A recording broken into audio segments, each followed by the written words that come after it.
बड़ी खबर का रुख करेंगे। हरियाणा इंडियन मेडिकल एसोसिएशन का बड़ा फैसला, 7 अगस्त से आयुष्मान कार्ड धारकों को नहीं मिलेगा इलाज। निजी अस्पतालों में नहीं मिलेगा मरीजों को इलाज। आईएमए ने सरकार पर बिलों को भुगतान नहीं करने का आरोप भी लगाए। सरकार आयुष्मान कार्ड के बिलों का भुगतान नहीं कर रही है, ये आरोप लगाए गए। आईएमए द्वारा इंडियन मेडिकल एसोसिएशन हरियाणा के द्वारा सीएम ने भी जल्द नया अस्पताल बनाने का दावा किया। आयुष्मान मुद्दे पर सरकार को घेरने की तैयारी में विपक्ष। लगातार इस सवाल उठ रहे हैं कि आयुष्मान का जो कार्ड है, जो गरीबों को वितरित किया गया, जिसमें अतिरिक्त अनुमानित 5 लाख तक की स्वास्थ्य सुविधाएं दी जाती हैं, वो उसका भुगतान जो निजी अस्पताल हैं उनको नहीं किया जा रहा सरकार के द्वारा। तकरीबन कई हज़ार करोड़ों का ये पूरा प्रोजेक्ट है जो अमूमन रिलीज़ किया जाता है फंड हॉस्पिटल्स को, वो नहीं दिया जा रहा है। ये निजी अस्पतालों का कहना है। और आईएमए हरियाणा के द्वारा ये फैसला लिया गया कि अब वो आयुष्मान के आधार पर इलाज नहीं करेंगे मरीजों का। पानीपत से टोटल टीवी के एसिड एडिटर देवेंद्र कुथरी हमारे साथ हैं फोन लाइन पर। ज्यादा जानकारी के लिए इसी दिन का रुख करेंगे। देवेंद्र, क्या कुछ जानकारी इसको लेकर? अमूमन सवाल उठते रहे हैं आयुष्मान योजना को लेकर, हमने गाहे बगाहे सुना भी है और अब इसकी बानगी भी देखने को मिली जब हरियाणा आईएमए द्वारा ये बड़ा ऐलान किया गया कि वो इलाज नहीं करेंगे क्योंकि फंड रिलीज नहीं होता। जानकारी चाहेंगे आपसे। देखिए सौरभ, इंडियन मेडिकल काउंसिल का ये फैसला हुआ है कि प्रधानमंत्री आयुष्मान जो योजना है 5 लाख रुपए तक का गरीब परिवारों को अच्छे सरकारी अस्पतालों में, जो प्राइवेट अस्पताल है वहाँ इलाज की सुविधा है। ये योजना 3-4 साल से चल रही है, लेकिन ये क्योंकि हरियाणा मेडिकल काउंसिल स्टेट की, Indian medical council Akhil Bharatiya संस्था है, तो ये मेरे को लगता है तीसरा मौका है जब हरियाणा मेडिकल काउंसिल ने ये फैसला लिया है कि जो हम इलाज करते हैं गरीबों का सरकारी योजना के तहत, उसका पैसा देरी से भुगतान होता है। मतलब कई करोड़ रुपए आउटस्टैंडिंग होती है।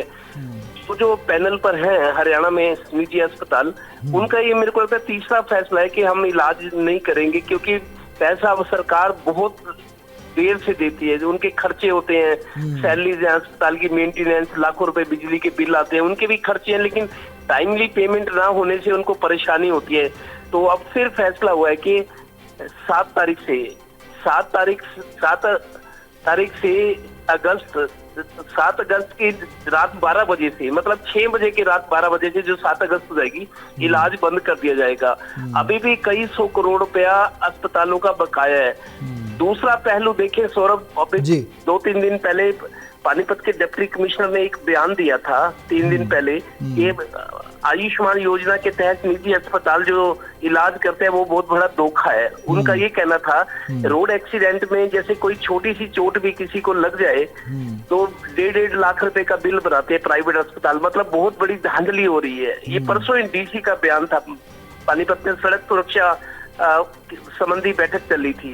उनका ये भी कहना था कि किसी को पेट में भी दर्द हो जाए, अस्पताल वाले उसको एडमिट कर लेते हैं और फिर 1.5 लाख रुपए का बिल बना कर देते हैं, जो सरकारी अस्पतालों में फ्री में इलाज हो सकता है। तो ये दोनों तरह की बातें हो रही हैं। निजी अस्पताल वालों की अपनी ये परेशानी की सरकार समय से भुगतान नहीं करती। जैसे प्राइवेट स्कूल है, आरटीई के तहत जो राइट टू एजुकेशन जो कानून है, उसके तहत अच्छे सरकारी स्कूलों में गरीब बच्चों को दाखिला मिलता है और सरकार उसका भुगतान करती है। उसमें भी ऐसा ही है। आरटीई के तहत भी निजी स्कूल हमेशा कई बार हुआ है, हड़ताल करते हैं, सरकार का विरोध करते हैं, प्रदर्शन करते हैं कि हमारे को पैसा टाइम से नहीं मिलता। यही स्थिति आयुष्मान योजना में है। तो अब 7 अगस्त से इलाज ना करने का फैसला लिया गया है। दूसरी तरफ मैंने जैसा बताया कि गड़बड़ियां भी बहुत है। अस्पतालों पर गंभीर आरोप है कि वो मतलब छोटी छोटी बीमारी के लिए लाखों रुपए का बिल बनाते हैं, जिससे सरकार पर बोझ पड़ रहा है। तो ये दोनों तरह की पिक्चर की तस्वीरें हैं। देवेंद्र, सवाल ये है, ये जो आपने 2 पहलू बताए, इनमें अगर देखा जाए तो ट्रांसपेरेंसी कैसे कायम की जाए, कैसे इस योजना को धरातल पर ट्रांसपेरेंसी के साथ उतारा जाए? ये एक बड़ी चुनौती सरकार के लिए भी है। और क्या इसका कोई वैकल्पिक समाधान हो सकता है, उचित समाधान हो सकता है, जिससे कि आयुष्मान जो धारक हैं उनको उचित पर्याप्त इलाज भी मिल सके और ट्रांसपेरेंसी भी बरकरार रहे? देखिए, एक ईएसआई की योजना है सौरभ, एम्प्लॉइज स्टेट इंश्योरेंस, उसमें ईएसआई के अस्पताल है, तो अस्पताल केंद्र सरकार के तहत, लेकिन इलाज जैसे कोई फैक्ट्री के कर्मचारी हैं जो ऑर्गेनाइज सेक्टर में काम करते हैं, उनका इलाज ईएसआई में होता है, एम्प्लॉय स्टेट इंश्योरेंस। अस्पतालों का मेंटेनेंस, रख रखाव केंद्र सरकार के, लेकिन जिस जिले में जिस स्टेट में वो अस्पताल होते हैं उसका इंश्योरेंस का जो प्रीमियम है जो कटता है, ईएसआई जिसको कहते हैं, तो वो फंड स्टेट गवर्नमेंट से कटता है कर्मचारियों से, उसके बदले सुविधा सेंटर देती है। उसी तरह की ये वो योजना थी कि जो गरीब लोग हैं अच्छे अस्पताल में इलाज नहीं करवा सकते उनके लिए आयुष्मान योजना बनाई गई थी। लेकिन इसमें भी धांधलियां सामने आ रही, जैसे देखिए निजी अस्पताल वालों की ये शिकायत जायज है कि उन्हें समय से भुगतान नहीं मिलता। जैसे कोई भी है उसको अगर सैलरी वेतन टाइम से नहीं मिलेगा, स्कूल हो कोई भी हो संस्था, सबके अपने अपने एक स्ट्रक्चर बना होता है खर्चों का, आमदन का, तो टाइम से अगर पेमेंट नहीं मिलती दिक्कत होती है। शिकायत जायज है निजी अस्पतालों की, लेकिन निजी अस्पतालों पर ये गंभीर आरोप भी है कि छोटे छोटे इलाज का लाखों रुपए सरकार से पैसा हड़पना होता है। और इसमें आपको बता दूं आयुष्मान योजना में निजी अस्पताल संचालक और जो सरकारी बड़े स्वास्थ्य विभाग के अधिकारी हैं या सरकार में बैठे लोग भी हैं,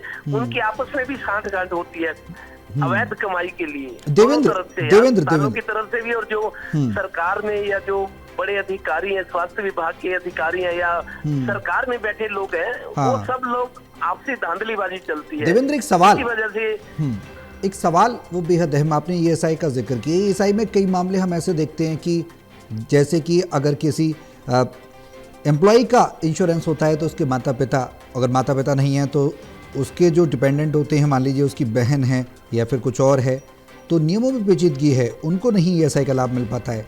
तो ये कहना गलत नहीं होगा कि नियमों में वाकई में जटिलता है भारत में, उसको भी ईजी करना चाहिए, सुलभ करना चाहिए, जिससे कि ईएसआई का प्रॉपर इलाज मिल सके। कई केस ऐसे आते हैं कि मान लीजिए कोई एम्प्लॉय है, उसके माता पिता नहीं है, उसकी बहनें हैं, तो उसको इलाज नहीं मिल पाता। ऐसे कई केसेस देखे हैं।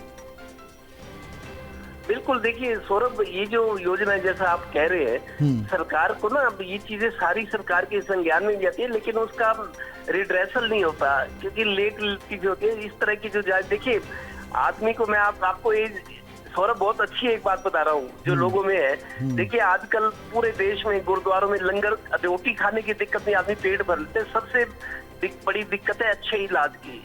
गरीब आदमी के लिए अच्छा इलाज सरकारी अस्पतालों में आप देखिए लाइनें लगी होती हैं, सुनवाई नहीं है, पूरा दिन, आधा दिन तो पर्ची बनवाने में ही लग जाता है क्योंकि लाइन लंबी होती है, पहले स्लिप बनवानी पड़ती है। तो मैं ये कहता हूँ आदमी पेट भर लेता है, लंगर लगे होते हैं गुरुद्वारों में, जगह जगह संस्थाएं लंगर लगाती हैं, पेट भरने की दिक्कत नहीं आज।